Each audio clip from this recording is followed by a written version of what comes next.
Chaque année, à l'approche du mois lunaire de Rabi' al-Awwal, les musulmans du monde entier se rappellent la naissance de notre bien-aimé prophète sallallahu alayhi wa sallam, qui reste notre modèle, notre parfait exemple, comme nous le dit Allah Azza wa Jalla dans le Coran. لَقَدْ كَانَ لَكُمْ فِي رَسُولِ اللَّهِ أُسْوَةٌ حَسَنَةٌ. Vous avez certes dans l'envoyé de Dieu le parfait exemple, le modèle pour celui d'entre nous qui espère, désire ardemment Allah Azza wa Jal, qui espère en Dieu au jour du jugement dernier et qui se souvient souvent beaucoup d'Allah Azza wa Jal. Le prophète sallallahu alayhi wa sallam lui-même qui nous dit dans un hadith, celui qui m'aime, Dieu l'aimera, et celui qui me déteste, Dieu le détestera. Nous sommes appelés en tant que musulmans à aimer le prophète sallallahu alayhi wa sallam plus que nos enfants, plus que nos parents, plus que nous-mêmes, comme il nous dit. Pourquoi? Parce que aimer le prophète sallallahu alayhi wa sallam, c'est aimer Dieu. Vous ne pouvez pas, tu ne peux pas aimer Dieu, tu ne peux pas vivre dans la proximité de Dieu, tu ne peux pas vivre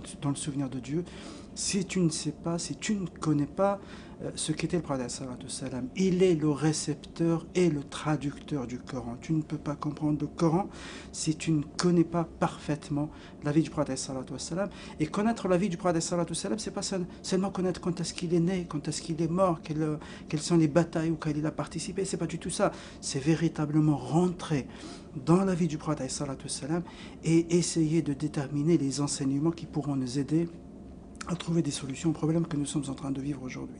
Et je vais insister aujourd'hui sur une chose qui me paraît fondamentale, et c'est cette notion de paix. Vous savez qu'aujourd'hui, en France, quand les non-musulmans parlent de l'islam, ils associent l'islam à deux choses essentiellement.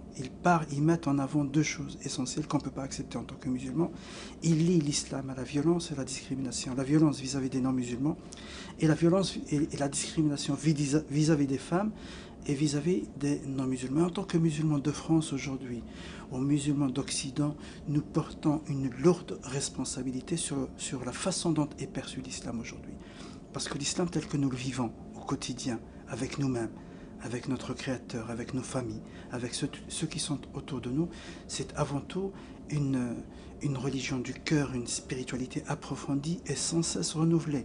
L'islam tel que nous le vivons aujourd'hui, c'est un chemin vers la paix. Lorsque le prophète sallallahu alayhi wa sallam, vous le savez, arrive pour la première fois à Médine, son premier message c'était quoi? Ifshu salam, at'imu ta'am, silul arham, tatrouvul jannata bisalam. Il commence par la paix et il finit par la paix. Propagez la paix et vous allez rentrer au paradis en paix. Il commence par la paix et il finit par la paix. À celui qui vient lui dire qu'est-ce qu'il faudrait faire pour que nous puissions nous aimer entre musulmans, et il lui dit lan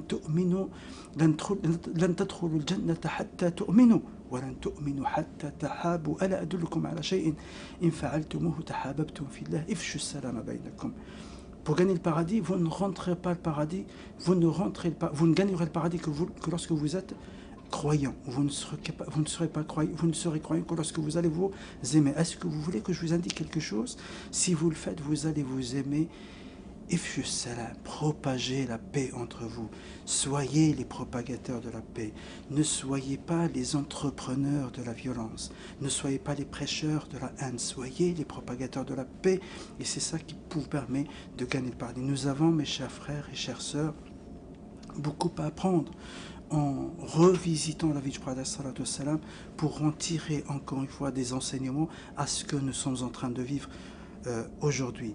Aimer le prophète sallallahu alayhi wa sallam, c'est aimer Dieu. Connaître le prophète sallallahu alayhi wa sallam, c'est approcher le texte fondateur des musulmans, c'est-à-dire le Coran. Et j'espère qu'on aura d'autres occasions, inchallah, pour discuter d'autres enseignements qui sont très importants dans la vie du prophète sallallahu alayhi wa sallam. Assalamu alaikum.